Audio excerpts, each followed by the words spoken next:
Hey, Bernard, I see people sanitizing their hands before they enter your bus. Tell the people of Dominica, why have you enforced this? My bus is my livelihood, and that's why I make sure all my passengers wear the mask and sanitize their hands to stop the spread of COVID-19. We all are in this together. You have heard it here first. Let's all join the fight against COVID-19 in Dominica.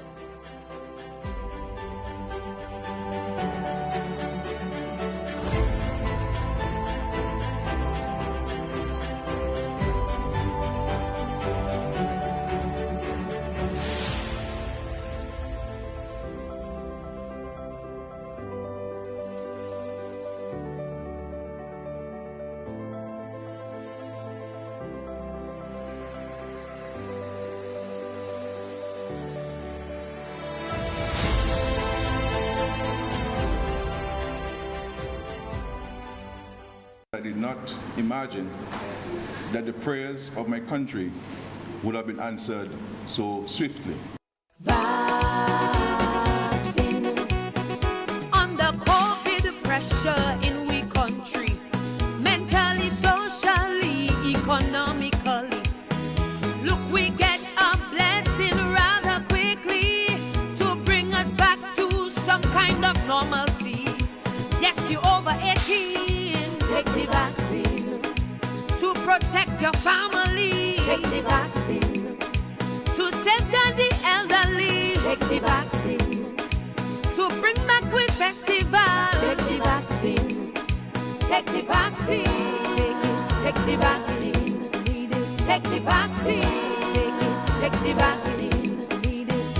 This is a message from Tasha P. and the Health Promotion Unit of the Ministry of Health, Dominica.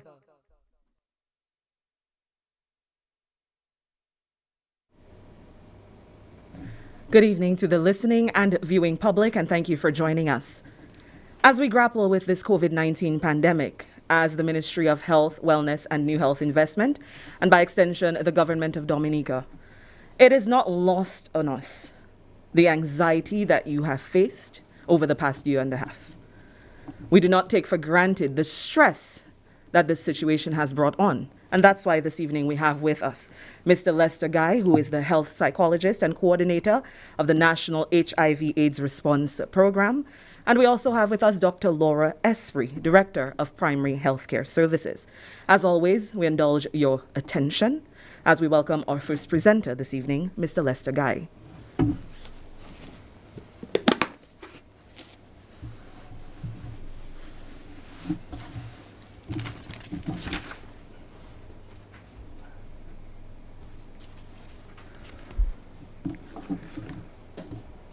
Thank you, Ms. Harry.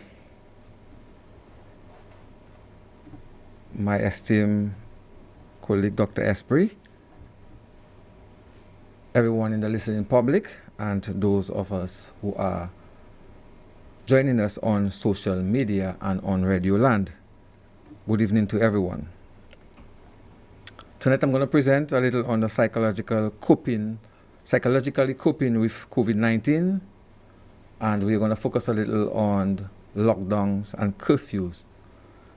Generally, my discussion, you will see that some of the coping mechanisms are basically similar, as it's pushing us to be at home and to stay safe. We are aware that at present, this COVID phenomenon is ingrained in our lives, and we cannot deny that it's not going to change anytime soon. We live in a global village which facilitates constant and easy movement. For example, we could talk to a friend or family in another continent today, and tomorrow they are sitting in our living rooms. That shows that at any moment, our lives can be disrupted if that person did not adhere to proper safety protocols, and that person may have picked up coronavirus during transit. That simple incident could spearhead a national outbreak.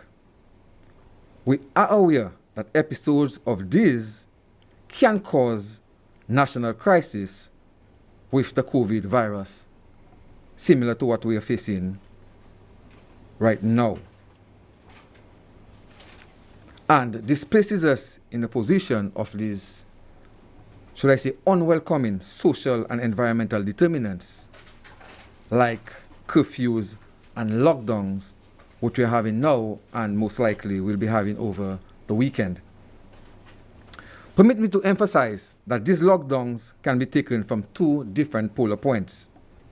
They can impact our lives negatively, as it will disrupt our normal activity of daily living, yet can also permit the opportunity for being at home in our own space to focus on ourselves and strengthen relationship with our families and loved ones. It would be remiss of me not to highlight that these lockdowns will have effects on persons differently. And in all the coping activities and strategies highlighted during this presentation, I do hope that even if you are a young child or already in the senior citizens chronological stage, that you can identify one fitting enough for you. It is common and normal for individuals to feel stressed and worried in response to COVID-19.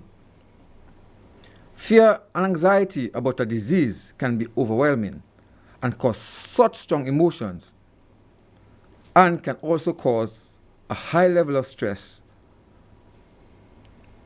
during an infectious disease outbreak. And this will include changes in sleep pattern or eating patterns, difficulty sleeping or concentrating, worsening of chronic health problems, worsening of mental health conditions, increased use of alcohol and tobacco and other illicit drugs.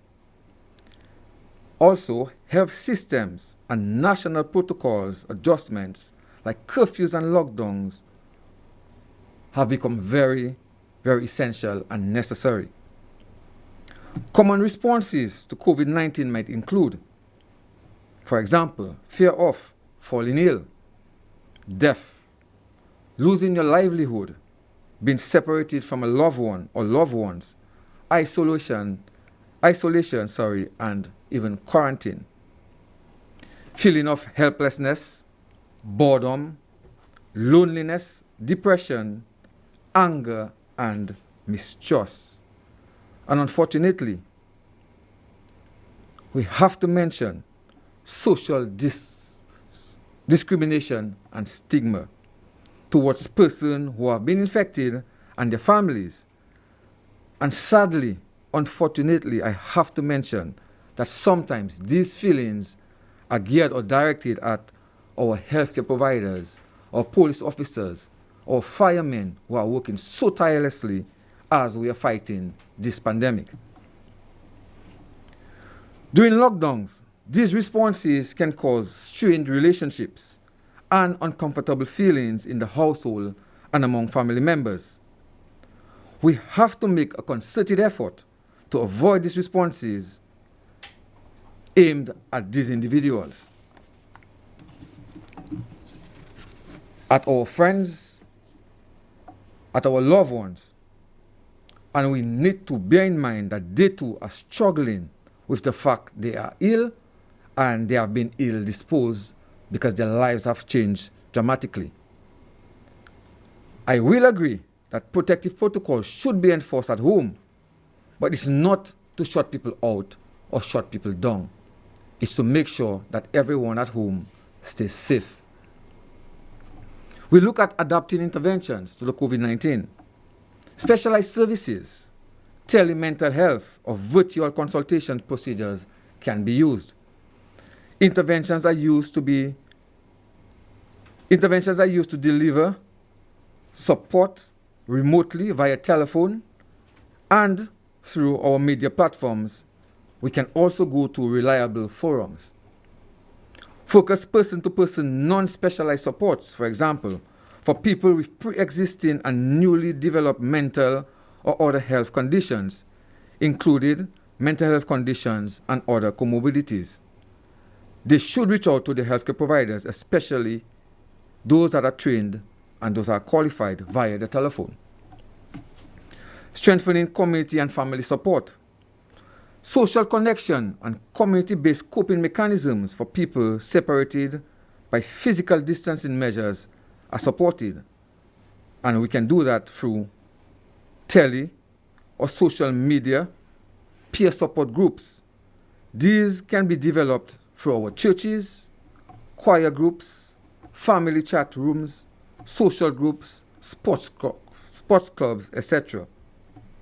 Social consideration in basic services and security, risk communication, safe and effective communication is reinforced to increase good practices, promote positive coping mechanisms and well-being in the general population, and specifically also in our most at-risk population. Key messages that we need to bear in mind. It is normal to feel sad, distressed, worried, confused, scared, or angry during these periods. But try and convert these feelings and emotions by doing this, which I'm going to line up right now. Talk to people you trust. Contact your friends and families and stay in contact through email, through phone calls, making use of the social media platforms that we love so much. Don't use tobacco, alcohol, or other drugs to cope with your emotions. If you feel overwhelmed, talk to a healthcare provider, a healthcare worker, a social worker, or similar professional, or another trusted person in your community, which can be one of your faith-based leaders, or even one of your community leaders.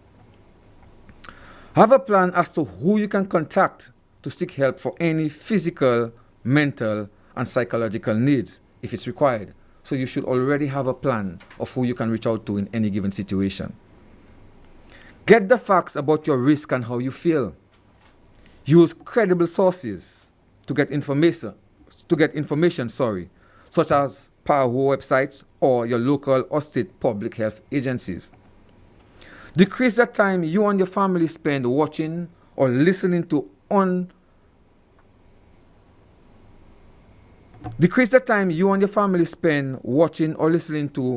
upsetting media coverage or non-factual or fictional information. We have seen so many videos with so many information, and not all of it is credible.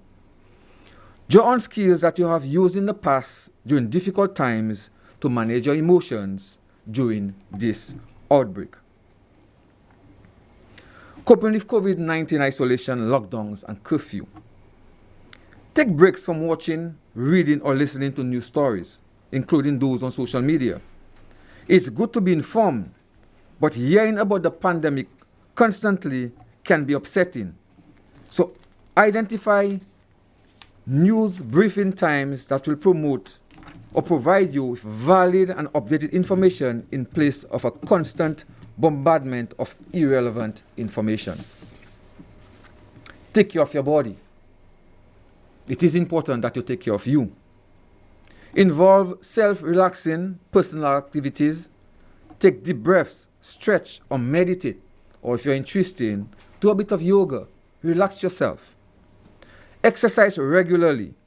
I know there are so many persons who talk about having their exercising machines at home and they're in some back room taking dust. Dust them off. Get proactive. Use them. Get plenty of rest, but not necessarily excessive sleep. You can rest without being asleep. Continue with routine preventive measures such as your vaccination as recommended by your healthcare provider. Make time to unwind. Try to do some activities you enjoy. When you get home in the evening or when you're home, unwind. Connect with others.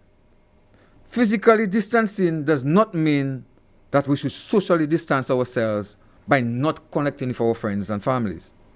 Talk with people you trust about your concerns and how you're feeling. Connect with your community, your faith-based organizations, your civil service organizations, and your social groups. While social distancing measures are in place, try connecting online, as I said earlier, through social media or by phone or by mail. Helping others cope. That is extremely important. Again, taking care of yourself can better equip you to take care of others. During times of social distancing, it is especially important to stay connected. Helping others cope with stress through a phone call or video chat can help you and your loved ones feel less lonely or isolated. And permit me to bring that point across, especially for our elderly folks or senior citizens. Some of them live at home alone. They don't have a robust family support system. Reach out to them. So I'm employing our faith-based organization, our civil service organization, our social groups. Reach out to these older persons. Because over a weekend, being at home alone and you're an elderly person who may have an illness, it's not very nice. So we can do that. The COVID-19, especially during curfew, may have you feeling lonely, isolated, stressed, and anxious. Whether you're socially distancing or required to stay home, these tips may help you feel a lot better. Do something about the things that you have control over. Those things that you have no control over, do not stress over them. Do what you can to stay safe and healthy. Continue to follow the guidelines and protocols on protecting yourself and others. If you're worried about your bills, be proactive. Call your companies that you have business with, or your bank, or the business places that you have activities with. Find out what they're doing to ease your burdens as per their policies and procedures. Many businesses are offering flexible solutions for some of the problems that you may be faced with. Have a daily routine. Have your regular wake up and bedtime. Do not disrupt your normal pattern of rest. You can look online for religious services and cultural events. Many organizations are offering digital gatherings. For example, we have Colin XP, who's always having this really beautiful show over the weekend. You can participate in that within your own space.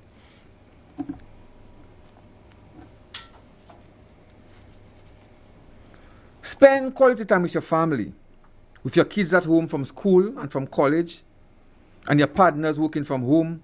It's a unique opportunity to reinforce your relationship, to spend time with them. Do these activities you don't always have time for. Play your board games again. Do puzzles. Bake together. Have your relaxed conversation. Replan, reevaluate where you are. You can also do that by changing your mindset. Do not overthink about the future or the worst case scenarios. Focusing on negative future activities can bring a level of anxiety.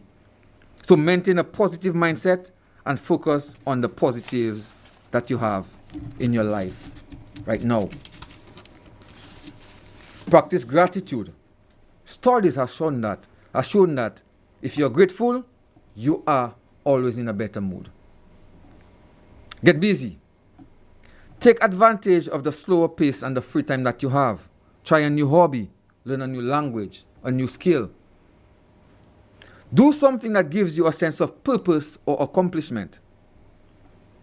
Take on what you've been putting off for a while. For example, start in your backyard garden.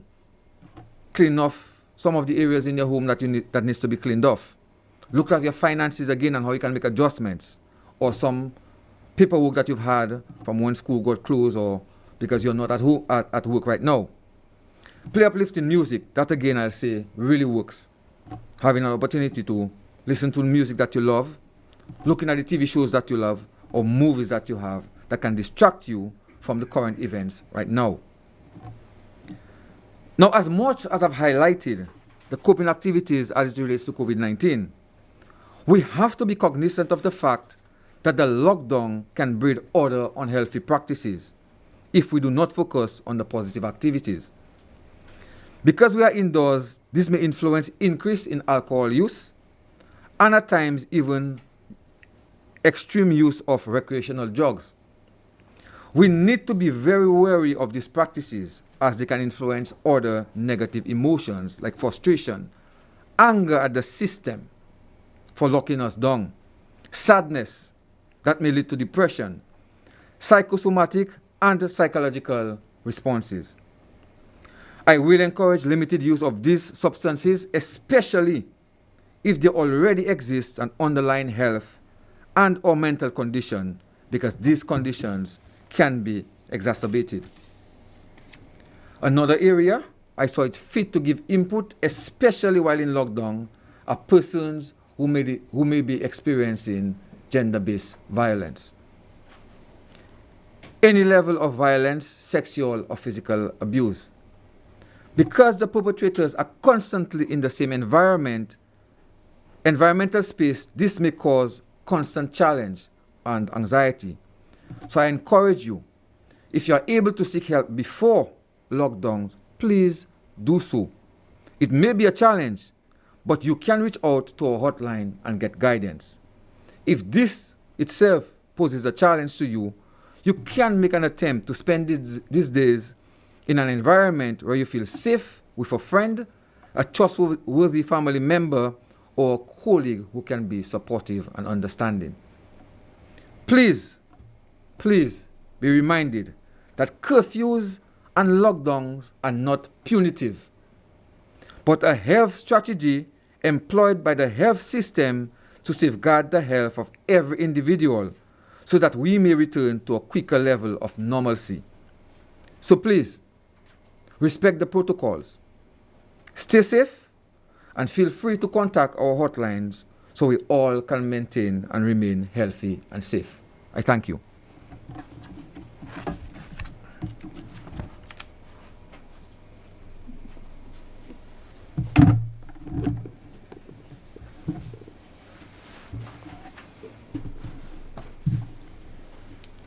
And thank you so much to Mr. Lester Guy, health psychologist and coordinator of the National HIV/AIDS Response Program. And of course, we're in this for the long haul, so coping mechanisms are essential, not just for those who may have tested positive, but for those who are required to stay home on lockdown. For the families of those who were tested positive, coping mechanisms are essential. Thank you for that. And this evening, we also welcome with us the Director of Primary Healthcare Services, Dr. Laura Esprit.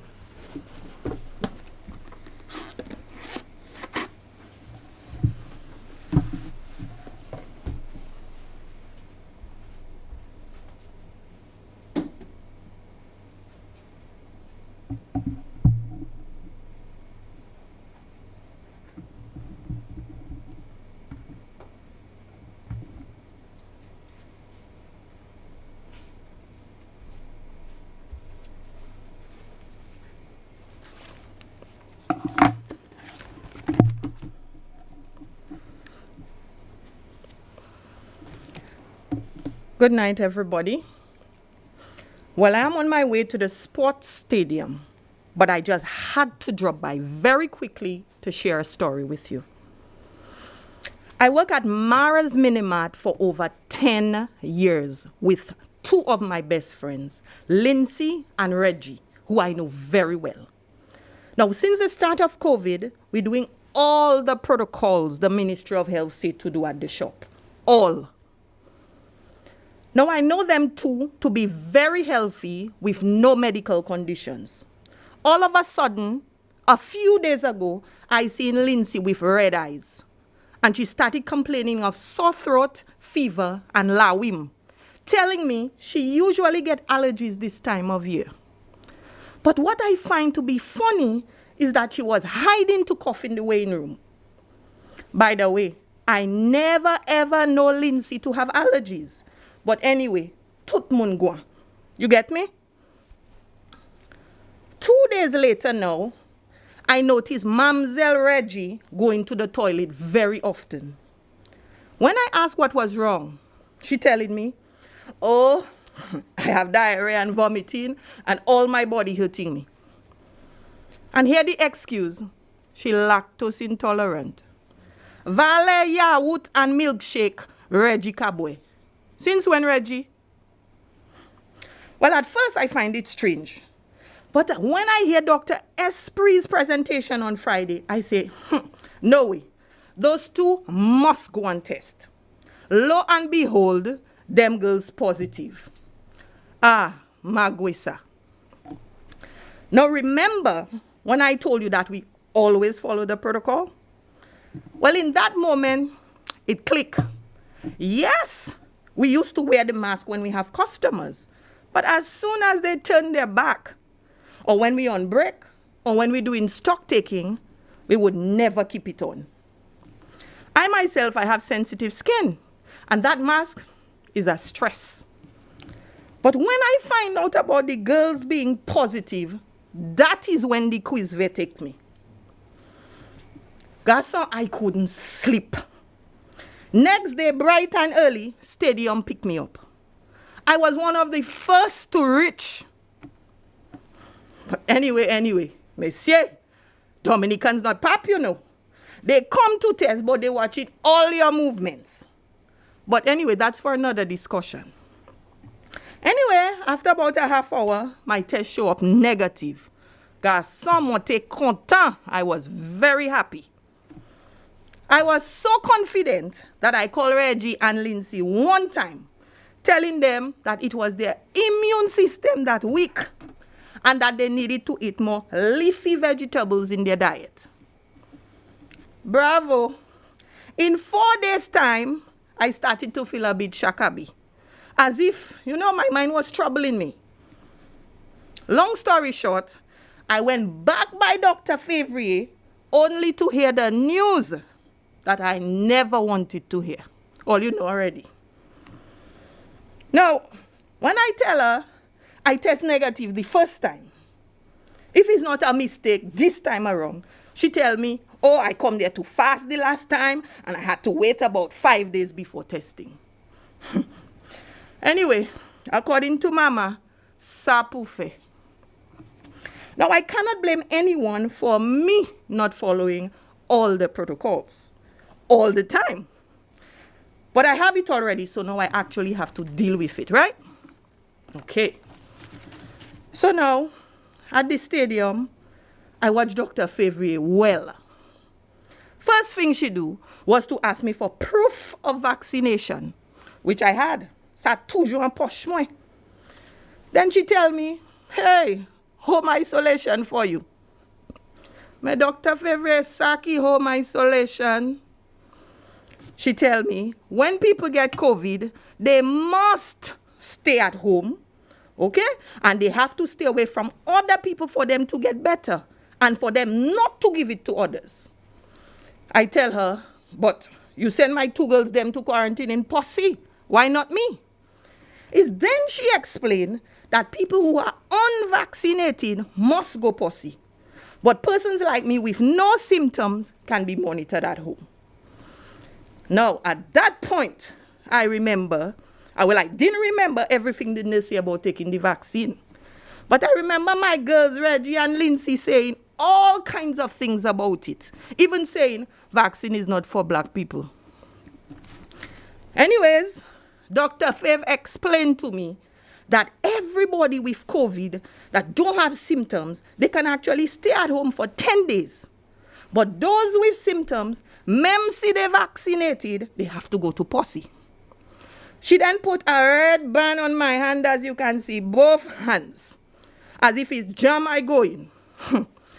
And then she read the leaflet for me. Look, I still have it. Look it. It's well wheezy. I still have it, the leaflet. She even gave me a little card. It looking like a curfew pass with the date that I should come back to her. So, what did I do? First thing was to find a spot in the house, my house, for 10 days. It's 4 of us that's in the house. Okay? We have a small 2-bedroom house with 1 toilet. So that means Mama and my little sister would remain in the big room, and I would take the little room. And my brother Andy, yes, Andy, all Andy. He on the block every day. He will have to sleep on the floor for 10 days. He's on the block, he want to stay. Let him take that. So now, Mama now decided she's going to pack my COVID isolation bag. And she separated that in sections, man. Medicines, toiletries, and food. Let us see what's inside.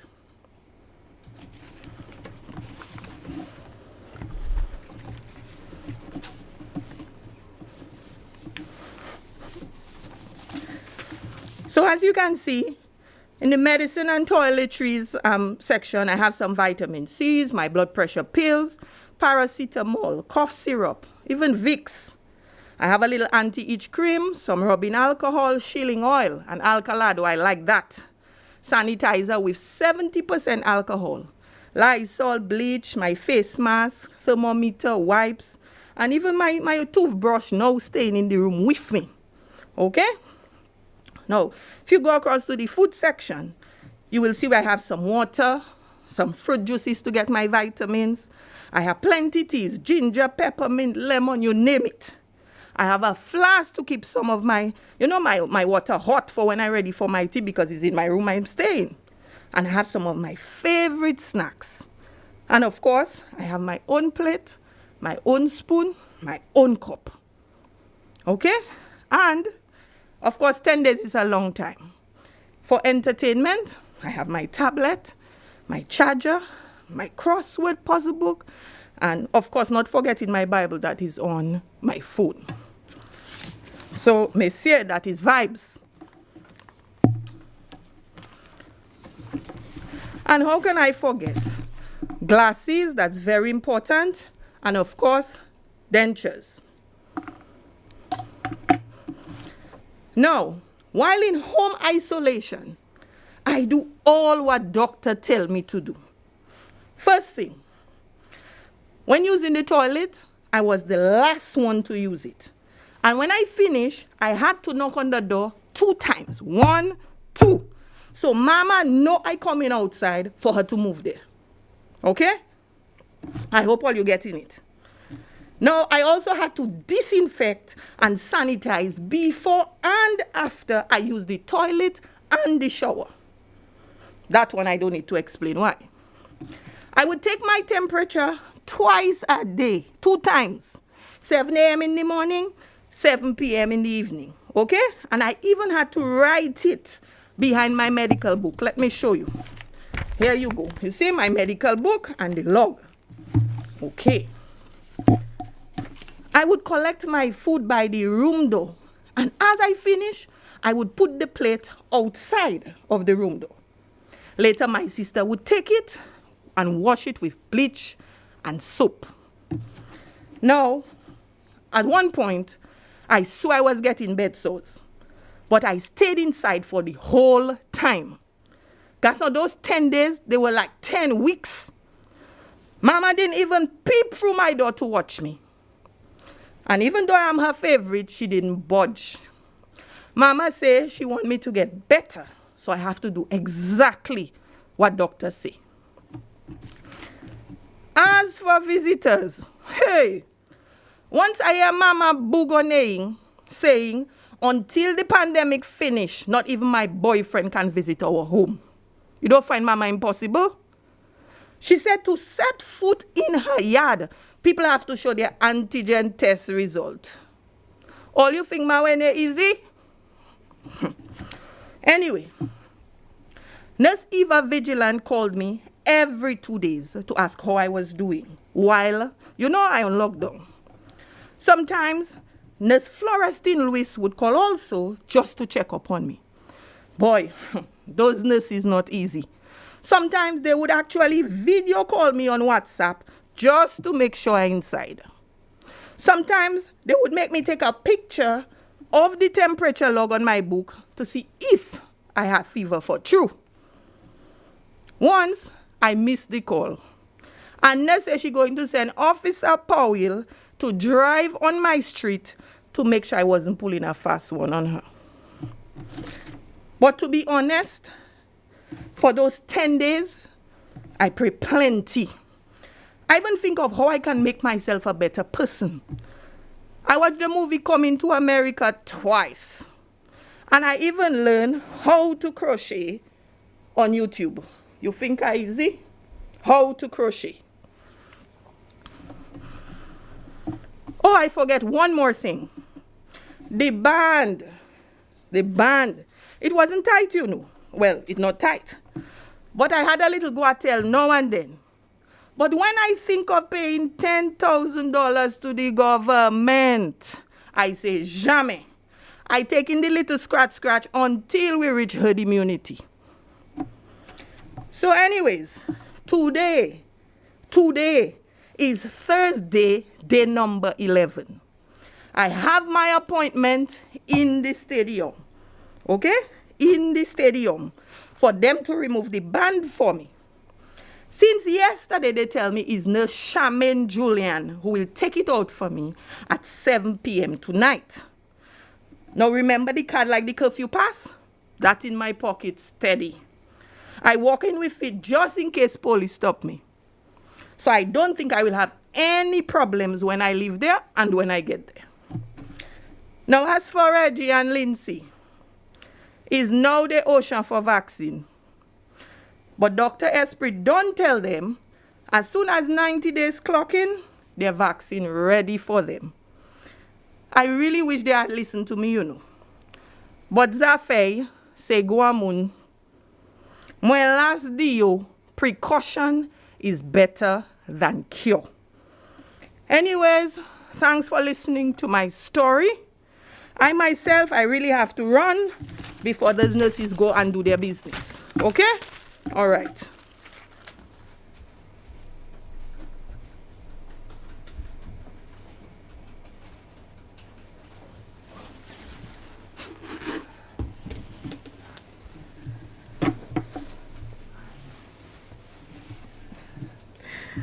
Our thanks to Dr. Laura Esprit, Director of Primary Healthcare Services. And again, all of this is part of helping you cope because we know that you're anxious, especially with these uncertainties, the expectations. What happens after you test positive? What do you do? Where do you go? And that's why this presentation was very helpful. Thank you again, Dr. Esprit. Again, we thank Mr. Lester Guy, health psychologist. We want to thank all our media partners. We want to thank you, the general public, for tuning in. And we wish you all a good evening.